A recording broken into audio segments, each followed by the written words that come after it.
అందరికీ నమస్కారం.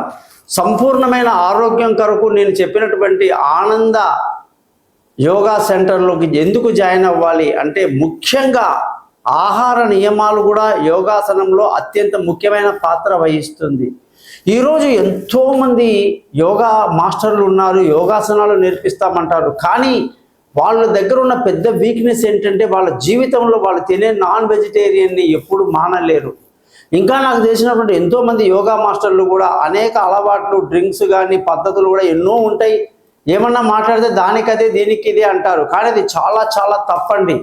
జ్యోతిష్యమైన, వాస్తుశాస్త్రమైన లేదా యోగాసనాలు లాంటివికి ఆ గురువు పరిపూర్ణమైనటువంటి శుద్ధమైనటువంటి ఒక వెజిటేరియన్గా ఉండాలన్నమాట. ప్యూర్ వెజిటేరియన్గా ఉండి జనాలకి ప్యూర్ వెజిటేరియన్ గురించి, ఆ వెజిటేరియన్ వంటకాలు తినడం వల్ల మనకు కలిగే ఆరోగ్యం గురించి చెప్పగలిగినటువంటి మాస్టరే ఉండాలి. కాబట్టి మా దగ్గర శిక్షాతులైనటువంటి మంచి మంచి యోగా మాస్టర్లు పూర్తిగా వెజిటేరియన్స్ అన్నమాట, శాకాహారుల చేత ఈ యొక్క యోగా సెంటర్ అనేది నడిపించబడుతుంది. కాబట్టి మీరందరూ కూడా ప్రపంచంలో ఎక్కడున్నా సరే ఆన్లైన్లో ఆనంద యోగాలో జాయిన్ అవ్వండి. 2-3 ట్రైనింగ్ క్లాసెస్ అటెండ్ అవ్వండి. మీకే అర్థమవుతుంది మనం ఎంత అద్భుతంగా ముందుకు వెళ్తున్నామని చెప్పేసి. ఇటువంటి మంచి ఆనందకరమైనటువంటి యోగా సెంటర్ చాలా అరుదుగా లభిస్తాయని తెలియజేస్తూ మీ గోపాలయ్య గారు.